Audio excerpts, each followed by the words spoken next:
আজ আমরা বানাবো কুকারে চিকেনের ঝোল, চিকেন কারি, মাংসের ঝোল, সিম্পল মাংসের ঝোল যেটা বানাবো কি কুকারে। অনেকেই কুকারে পারো না করতে, কুকারে ভেঙে যেতে পারে, বেশি গলে যেতে পারে মাংস, অনেক সমস্যা থাকে। তাই আজকে আমি তোমাদের দেখাবো কুকারে মাংসের ঝোল করা। প্রথমে আমি কুকারে তেল নিয়ে নিয়েছি। অবশ্যই মাংসের ঝোলের জন্য সরষের তেল নেবে। সাদা তেলে ভালো হবে, কিন্তু সেই স্বাদটা আসবে না। অথেন্টিক যে চিকেন কারির স্বাদটা, সেটা কিন্তু তোমার সরষের তেলেই আসবে। তোমরা ঘিতেও করতে পারো, বাট অ্যাজ ইউজুয়াল একই কথা আমি বলবো, সেই স্বাদ আসবে না। কিন্তু ঘিতে স্বাদটা হয়তো বেটার আসবে, বাট সেই অথেন্টিক স্বাদ কিন্তু আসবে না। আমরা তেলটা নিয়ে নিয়েছি, কুকারে তেল নিয়ে নিয়েছি। সে তেলটা একটু গরম হয়েছে। দেখো আমার তেল গরম হয়ে গেছে। হাত দিয়ে বুঝতে পারবে তেল গরম হয়েছে কিনা, হাতে ভাপ লাগবে, বুঝতে পারবে। সেই তেলের মধ্যে আমি দিয়ে দেবো হচ্ছে, দেখো, পেঁয়াজ আর টমেটো বাটা। আমি করে রেখেছি পেঁয়াজ আর টমেটো বাটা, সেটা দিয়ে দেবো তেলের মধ্যে।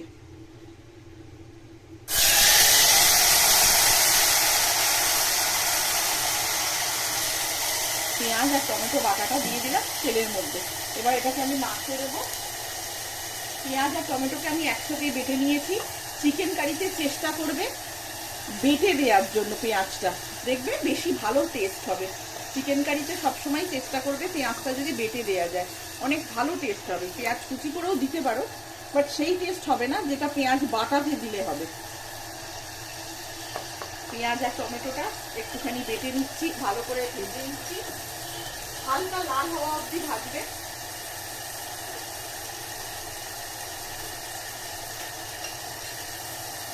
দেখো কিছুক্ষণ ভাজতে হবে, পেঁয়াজ আর টমেটো হালকা লাল হয়ে যাবে। আমার কুকারটা ছোট পড়ছিল, তাই আমি কুকারটা চেঞ্জ করে নিয়েছি। দেখো এবার তোমাদেরও দেখতে সুবিধে হবে। পেঁয়াজ আর টমেটোটা আমার অলমোস্ট ভাজা হয়ে গেছে, দেখতে পাচ্ছ জল শুকিয়ে গেছে। আচ্ছা, পেঁয়াজ আর টমেটোটা কিন্তু পেস্ট করার সময় জল আর দেবে না। টমেটোর নিজস্ব একটা জল আছে যেটা বেরোবে, তাতে কিন্তু তোমার পেঁয়াজ টমেটো পেস্ট হয়ে যাবে। ওতে কিন্তু কোনো জল দেবে না। এই দেখো টমেটোর জলটাই শুকিয়ে গেছে, পুরো তেল বেরিয়ে গেছে। এবার আমি এর মধ্যে দিয়ে দেবো হচ্ছে ম্যারিনেটেড মাংস। কি দিয়ে ম্যারিনেট করেছি মাংসগুলো দেখতেই পাচ্ছ। মাংস ম্যারিনেট করেছি, দেখো মাংস ম্যারিনেট করেছি শুধুই আদা আর রসুন দিয়ে। কিছুক্ষণ ম্যারিনেট করে রেখেছিলাম মাংসটা, চিকেনটা, যাতে কি হবে চিকেনের ভেতর ভালো পরিমাণ রসটা ঢুকে যাবে। যার জন্য আমি চিকেনটাকে ম্যারিনেট করে রেখেছিলাম ফ্রিজে। হাফ অ্যান আওয়ারের জন্য ম্যারিনেট করে রাখলেই হবে, যেহেতু কুকারে করা হচ্ছে। বেশি ম্যারিনেশন করলে কুকারে কিন্তু সামলাতে পারবে না। আদা আর রসুন দিয়ে ম্যারিনেট করে রাখা ছিল আধ ঘন্টা দিয়ে। এবার আমি এটা কুকারে দিয়ে দেবো। দেখো কুকারে দিয়ে দিলাম। দেখতে পাচ্ছ, তোমাদের অসুবিধা হলে বলবে।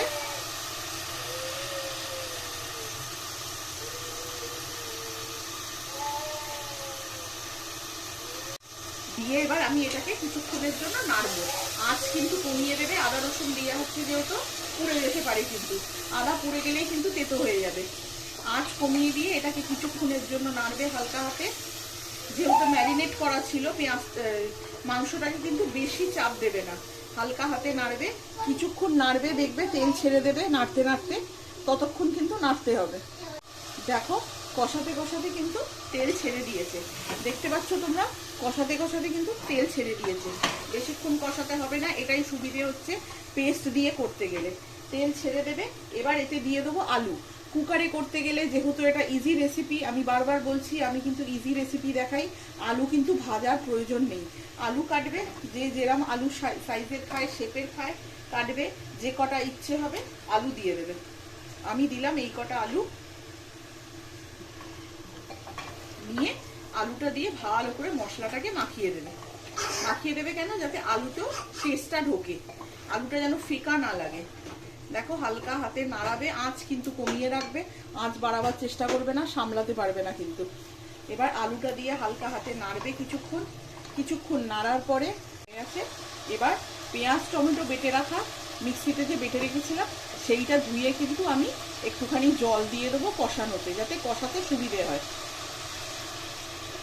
পেঁয়াজ টমেটো বেটে রাখা মিক্সিতে যে বেটে রেখেছিলাম, সেই মিক্সিটা ধুয়ে অল্প একটু জল দিয়ে দিলাম, যাতে আমার আদাটা লেগে না যায়, পুড়ে না যায়। আদা পুড়ে গেলেই কিন্তু পুরো রান্নার 12টা বেজে যাবে। এবার আমি হালকা হাতে এটাকে নাড়তে দেবো। এবার দেবো আমি গুঁড়ো মশলাগুলো। আমি প্রথমে দিয়ে দিলাম কাশ্মীরি মির্চ। যে যেরাম খাবে, কাশ্মীরি মির্চে কিন্তু ঝাল খুব সামান্য হয়, 1 to 2% ঝাল হবে 10%-এর মধ্যে, বাদ বাকিটা কিন্তু কালার। যে যেরাম খাবে সেরাম কাশ্মীরি মির্চ দিয়ে দেবে।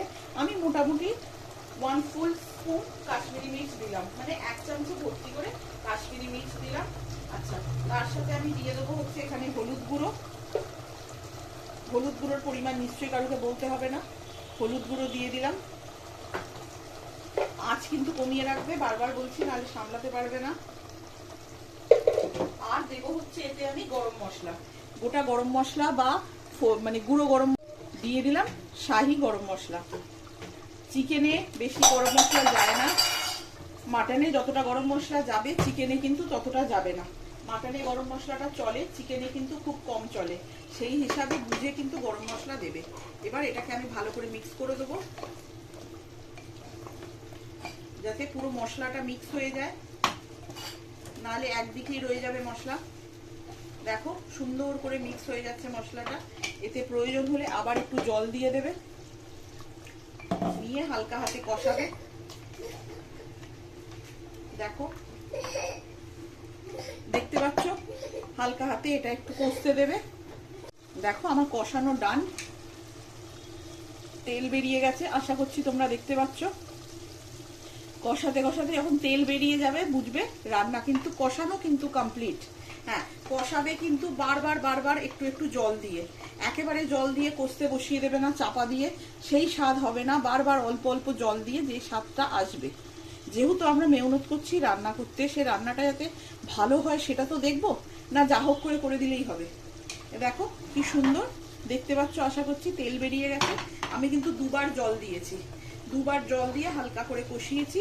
এবার এতে আমি জল দিয়ে এটাকে স্টিমে বসাবো, যাতে সেদ্ধ হয়ে যায় মাংস আর আলু, যাতে সেদ্ধ হয়ে যায়। এতে দেবে হচ্ছে অবশ্যই গরম জল। বারবার বলেছি মাংস জাতীয় জিনিসে গরম জল দেবে, তাহলে কিন্তু মাংসের রান্নাটা কন্টিনিউয়াস হতে থাকবে। যেই ঠান্ডা জল দেবে, গরম মাংসের মধ্যে ঠান্ডা জল দিলেই কিন্তু পুরো ব্যাপারটা ঠান্ডা হয়ে যাবে। আমি দিয়ে দিলাম জল পরিমাণ মতন। তোমরা তোমাদের পরিমাণ মতন জল দেবে, যেরাম ঝোল খাবে, যেরাম কষা খাবে সেরাম জল দেবে।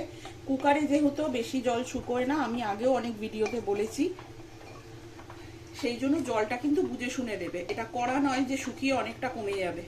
কুকারে যেহেতু রান্না করছি, জল কিন্তু ইনট্যাক্ট যতটা দিচ্ছ ততটাই প্রায় থাকবে, জল বাড়বে বই কমবে না। যেহেতু মাংস থেকে একটু জল ছাড়বে, আমি ম্যারিনেট করে রেখেছিলাম মাংসটা, সেটা থেকেও কিন্তু একটু জল ছাড়বে, জল বাড়বে বই কমবে না। সেই হিসাবে কিন্তু তোমরা জল দেবে,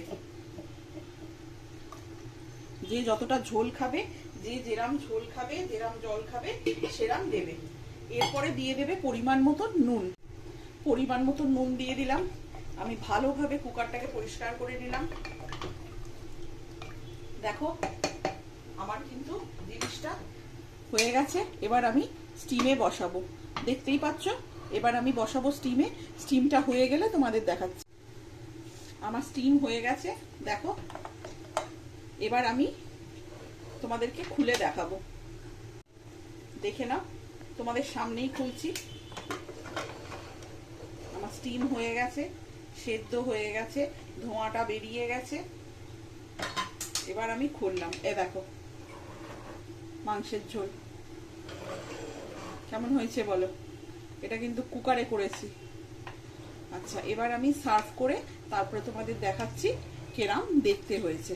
দেখো আমার কিন্তু চিকেন কারি ডান আর সার্ভড, দেখতে পাচ্ছ। এটা কিন্তু আমি কুকারে করেছি। কড়াইতে তো সবাই করে খাও, কুকারে একটু সহজভাবে করে দেখো একবার, ভালোই লাগবে খেতে। একবার করে দেখতে পারো। এর উপর দিয়ে তোমরা শাহি গরম মশলা কাঁচা ছড়িয়ে দিতে পারো, নামাবার পর বা নামাবার আগে শাহি গরম মশলাটা ছড়িয়ে কিছুক্ষণ চাপা দিয়ে রাখতে পারো। চিকেনের পিস দেখতে পাচ্ছ, একটা পিসও কিন্তু ভাঙেনি। চিকেনের কিন্তু একটা পিসও ভাঙেনি, দেখতে পাচ্ছ। একটা পিসও কিন্তু ভেঙে যায়নি চিকেনের, প্রত্যেকটা পিস গোটা আছে, আলু গোটা আছে। সুন্দর করে কম আছে একটা সিটি দেবে, বা আঁচ বাড়িয়ে 2টো সিটি দেবে, তাহলেই কিন্তু হয়ে যাবে চিকেন কারি। যেরম পরিমাণ চিকেন থাকবে সেরম পরিমাণ করবে, তবে কম আছে একটা সিটি দিলেই যথেষ্ট। আর কম আঁচ বাড়িয়ে যদি দাও তাহলে 2টো সিটি দেবে, আলু যদি বড় থাকে। চিকেন যদি ছোট চিকেন থাকে তাহলে কিন্তু আঁচ বাড়িয়ে একটা সিটি দিলেই হয়ে যাবে। সেই হিসাবে বুঝে শুনে করবে। দেখো আমাদের কিন্তু চিকেন কারি ডান আর সার্ভড। তোমরা করে দেখো, বলো খেয়ে কেমন লাগলো। আমি তোমাদের এখন দেখাতেই পারবো, টেস্ট তো আর বলতে পারবো না, সেটা তোমাদেরকে নিজেদের করে দেখতে হবে একবার। তবে আশা করছি তোমাদের ভালো লাগবে। আমি আপ্রাণ চেষ্টা করি যত সহজে সুন্দর ভালো ভালো রান্নাগুলো করা যায়, সেটারই আরেকটা প্রচেষ্টা হচ্ছে এইটা। তোমরা চেষ্টা করে দেখতে পারো, তোমাদের ভালো লাগবে। আমাদের যখন ভালো লাগে তোমাদেরও ভালো লাগবে। একবার খেয়ে দেখো, বানিয়ে দেখো সহজে চিকেন কারি কুকারে। আজকের জন্য এটাই থাকলো। Thank you.